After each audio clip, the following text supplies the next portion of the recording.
My name's Emma, and my husband is Jack. We have a 20-year-old son, Lamb, who's away at college right now.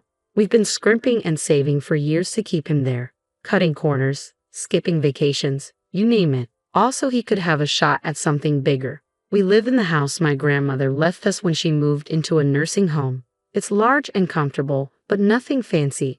It just feels like home. Jack works at the local hardware store, and I manage the front desk at a doctor's office. We make do, living the simple life, and that's just fine by us.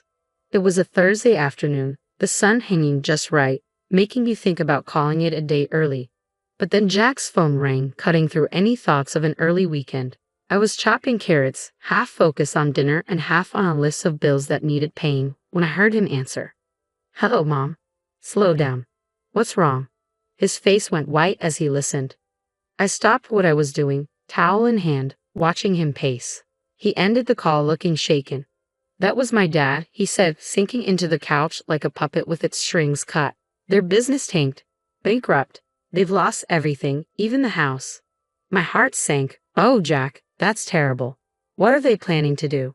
"They want to come stay with us. Just for a bit," they said, "until they sort something out."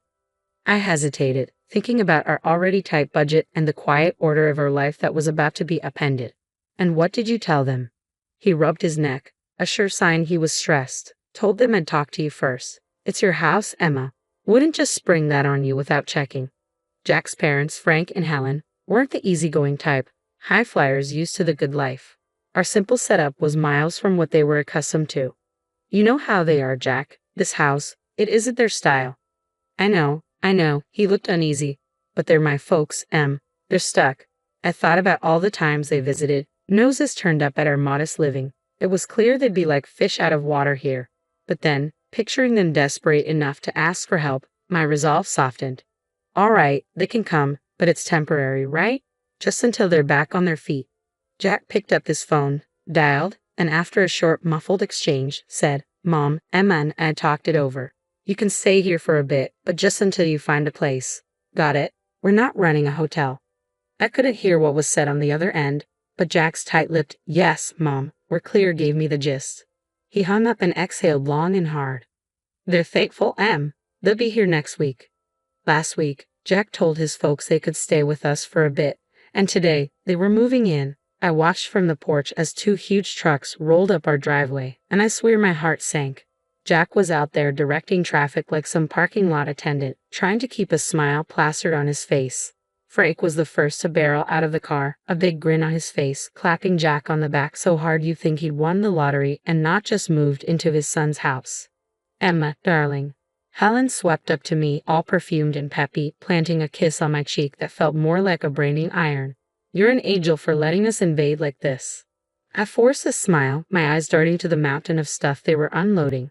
"It's no problem, Helen, but is this all of it?" "Oh, this is just the essentials." She waved a dismissive hand as if the pile of furniture and boxes wasn't already swallowing our front yard. "The rest we put in storage." Essentials. I bit my tongue to keep from saying anything rash. If these were essentials, I dreaded to think what they'd left behind. Jack caught my eye, and I could tell he was thinking the same thing. "Let's get this stuff inside then," Jack said, more to himself than anyone else. Frank and Helen directed the movers with the kind of authority that made you think they were moving into a palace, not our modest little home. The movers shuffled past, hauling in armchairs, countless boxes, and would you believe it, a grandfather clock. Who needs a grandfather clock in their temporary home? "Right there, boys. Just set it all there," Frank directed, pointing at various spots around our living room, which was rapidly disappearing under a sea of their belongings. I pulled Jack aside while the movers took a breather. "Jack, this is crazy.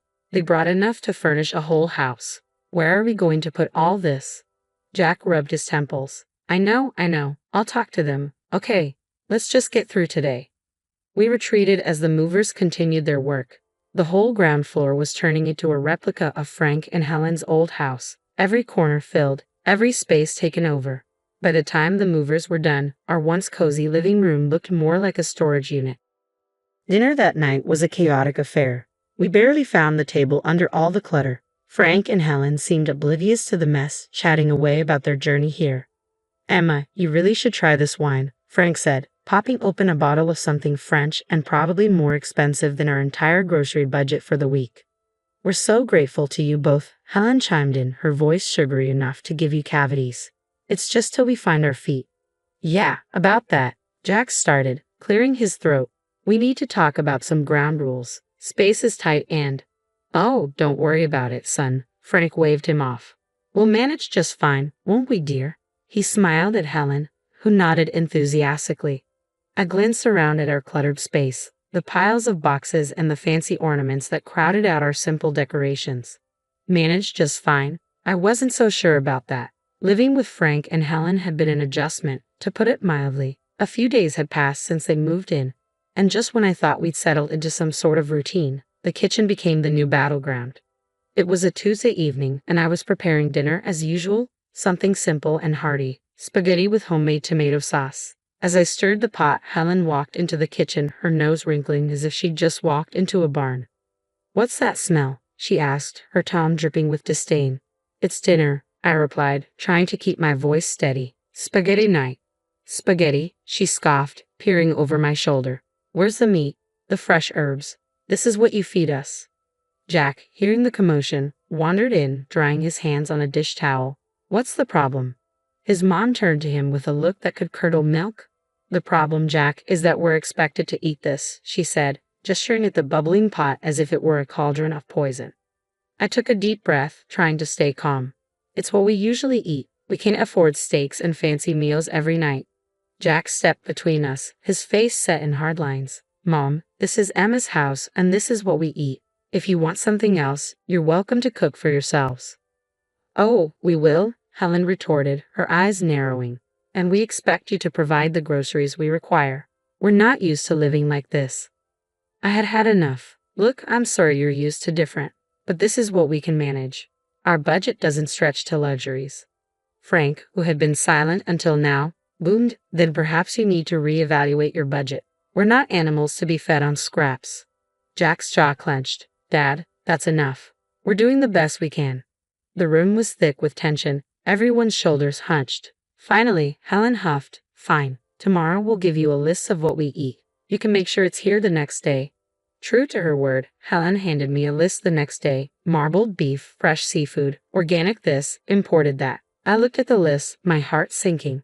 That evening, we sat down with Frank and Helen, the list between us on the kitchen table. We expect proper meals, steaks, marbled beef, or the finest fish, Frank declared, as if it were the most normal request in the world. Jack and I exchanged shocked looks. We can't swing that, he said, his voice firm but weary. That's just not in our budget. Their response was swift and harsh. Lazy, both of you, Helen snapped. Can't even provide a decent meal. Feeling cornered, I caved to their demands. I started buying only the highest quality products for them while Jack and I got by on fast food to save costs. A month later, the strain was beginning to show. I sat down to crunch the numbers and my heart nearly stopped. Our food expenses had doubled and Helen's indulgent baths had sent our water bill soaring. Dinner had become a battlefield, but tonight was different. Frank and Helen were luxuriating over marbled steaks and imported fish they'd insisted on buying, while Jack and I sat across from them with our simple pasta, what we could afford. The disparity was more than just on our plates. It was deepening the divide between us. As they savored their extravagant meals, I couldn't hold back any longer. This has got to stop, I said, my voice heavy with frustration. Helen looked up, fork halfway to her mouth. What are you talking about now? We can't keep living like this, eating separately and having different meals, I said. It's ridiculous. From now on, everyone in this house eats the same, and we stick to what we can afford. Frank's laughter was a harsh sound that grated on my nerves. You expect us to eat that slop. It's not slop, it's dinner. It's what we eat. I shot back, my patience fraying. The laughter vanished from Frank's face, replaced by a scowl. Helen's tone was sharp and accusing. How can you be so greedy and lazy? Cooking decent food isn't that hard. They both turned to Jack, their expressions filled with expectation. You're going to let her talk to us like this in your own house. That was the last straw. Jack's hand slammed down on the table, making the plates jump. First off, this is Emma's house and you will treat her with respect. The impact of his words hit hard. Helen's eyes filled with tears, her voice quivering. I never expected you to raise your voice at me, your own mother. Frank's anger boiled over. He stood, pointing an accusing finger at Jack. Look at you, henpecked and dancing to her tune. Is this what you've become? I stood my ground, though my heart was pounding. Enough. This conversation is over. From today, no more expensive steaks or fish. We eat the same, all of us. Their looks could have frozen the room. For a moment, no one moved. Then, without a word, Frank and Helen pushed back from the table and left. Jack and I sat back down, the silence hanging heavy between us. He reached for my hand, squeezing it tightly. I'm sorry it had to come to this. I am too, I replied, feeling the weight of the evening settle around us. But it's the right thing. We can't live like this. After the blow-up at dinner, things cooled down, but only on the surface. Frank and Helen were quieter, sure, but there was a coldness to their silence that kept me on edge. I had a feeling Frank and Helen wouldn't accept the new house rules without resistance, and I was right. It started subtly a few days later. I was cleaning up after a lunch of sandwiches when the doorbell rang. I wiped my hands on a towel and headed to the front door, expecting perhaps a package or a neighbor. When I opened it, a delivery guy stood there with a large aromatic bag from a high-end restaurant in town. Delivery for Emma, he said, glancing at his clipboard. I was puzzled. There must be some mistake. I didn't order this. Helen appeared behind me, her smile a bit too wide. Oh, I took the liberty of ordering us a nice meal. I thought we deserved a treat after all the recent discomfort. I frowned, taking the bag hesitantly. Helen, we talked about this. We're cutting back on expenses. Helen shrugged, her eyes avoiding mine. I thought it was on your tab, dear. My mistake. Jack walked in from the kitchen, overhearing us. What's going on? Your mother decided we deserved an expensive lunch, I said, the weight of the bag suddenly feeling heavier. Jack's expression hardened. Mom, we agreed no more of this. Frank stepped into the hallway, his voice booming. What's a little lunch going to hurt? You can't expect us to live like monks forever. I set the bag down on my entryway table, frustration bubbling up. It's not just about lunch. It's every meal, every extra expense. We told you we're sticking to a budget. Helen's face turned cold. Well, if you're going to make such a fuss over a simple meal, I suppose we won't bother next time. Jack pinched the bridge of his nose. It's not just about the meal. It's about respecting the rules of the house. You can't keep going behind our backs. The conversation spiraled in circles until Frank and Helen retreated to their room, leaving the uneaten expensive lunch on the table. Jack and I exchanged a look, a silent agreement that this situation couldn't continue. I'll call the restaurant, explain the situation, and cancel any future orders made without our consent, I said, picking up the phone. Jack nodded, his jaw set. I'll talk to them again. This sneaky stuff has to stop. The uneasy peace was short-lived. After the unauthorized lunch incident, Helen and Frank's simmering discontent was palpable, and the tension in the house was thick enough to cut with a knife. That evening, as I was washing dishes, the calm was shattered once again. Jack had just come in from the yard, looking weary. I was about to ask him about his day when a loud crash from the living room had us both running. We found Frank standing over a broken vase, one of the few decorations we had left. Jack's voice was steady but tinged with frustration. I really care about what happens here.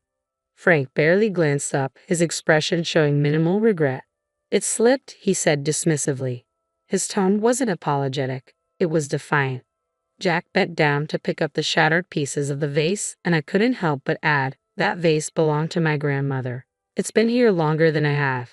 Helen, standing in the doorway, scoffed. It's just a vase. You can always get another. That's not the point, Helen, I snapped, my frustration rising. The point is respect, something that's clearly lacking here. Oh, respect? Frank shot back, his voice raising. What about respecting us? Treating us like second-class citizens in this house? Jack stood up, facing his father with a firm expression. You're living here by our goodwill, Dad. Remember that. It doesn't feel like goodwill. Helen chimed in, her words sharp. It feels like we're unwelcome. Every day felt like walking a tightrope with Frank and Helen in our house, but one evening pushed me past my breaking point. We were gathered around the dinner table, a place that had witnessed countless arguments, when Helen casually dropped her latest bombshell. Jack, darling, she said as if suggesting we switch coffee brands, I found this lovely coat today. and I think we should buy it using the college fund you've set up for Liam. I choked on my water, setting my glass down hard on the table. What did you just say? I managed, my voice a mix of disbelief and rising anger. Helen smiled sweetly, clearly mistaking my shock for compliance. It's just money, dear. Liam can always take out loans for college. I really need a new coat. Jack, who had been quietly seething beside me, slammed his fork down. Mom, that's out of the question. That money is for our son's education. We're not using it for anything else. Helen's face twisted into a scowl. How can you deny your own mother a simple request? It's not simple, and that's final. I snapped, feeling the last of my patience evaporate. Frank's voice rose to a shout. You're both being unreasonable and cruel. We're your family. Then, with a cold, calculated tone, he added, maybe the local press would be interested to know how you treat your family. What about your bosses? Frank demanded, his voice dripping with menace. I felt a churn of fury and fear in my stomach, but I knew we couldn't back down. This is not how a family treats each other, I shot back, standing firm. You two need to find another place to live. This isn't working. Helen burst into tears, playing the victim while Frank continued to hurl accusations and threats. The dinner ended with them storming out, leaving Jack and me in stunned silence. Once the house was quiet, I retreated to the bedroom and dialed my grandmother. She answered after a few rings, her voice a soothing balm. Grandma, it's Emma, I said, my voice thick with emotion. What's wrong, dear? She asked, her tone immediately alert. I poured out everything, the demands, the threats, the impossible situation with Helen and Frank. She listened without interrupting, her steady hum of reassurance in the background. When I finished, there was a brief pause before she said decisively, I'll come to stay with you for a couple of months. Are you sure, Grandma? What about the nursing home? I'm sure, she replied firmly. It sounds like you need me there, and I'm not one to sit by when my family is in trouble. When Grandma arrived, it was like a breath of fresh air swept through the house. Despite her age and slower movements, her spirit was as fiery as ever. Frank and Helen were visibly put off by her sudden presence, their discomfort unmistakable. I'll be staying on the ground floor, Grandma declared firmly as she rolled through the door, her suitcase trailing behind like a loyal companion. I expect some things will need to be moved. Frank tried to mask his irritation with a forced smile. Of course, we'll make you comfortable. Helen nodded stiffly, her eyes darting around as if calculating what would need to be shifted or hidden away. I couldn't help but feel a surge of relief. Finally, someone was putting them in their place. As soon as the movers finished rearranging the furniture, Grandma called a family meeting in the living room. I've heard quite a bit from Emma about what's been going on here, and I'm not pleased, she began, her tone stern and cutting through any pretense of pleasantries. Frank opened his mouth to protest, but Grandma raised her hand, silencing him. I'm not done. This house is still technically mine, and while I've allowed Emma and Jack to live here without rent, that doesn't extend to you too. Helen's face went pale. You want us to pay rent? She sputtered. Yes, Grandma stated flatly. $4,000 a month. That's outrageous, Frank exclaimed, standing up from his chair. We can't afford that. Well, considering the costs you've been racking up here, I'd say you can afford to cut back on your luxuries, Grandma shot back. But we're family. Helen tried, her voice quivering slightly.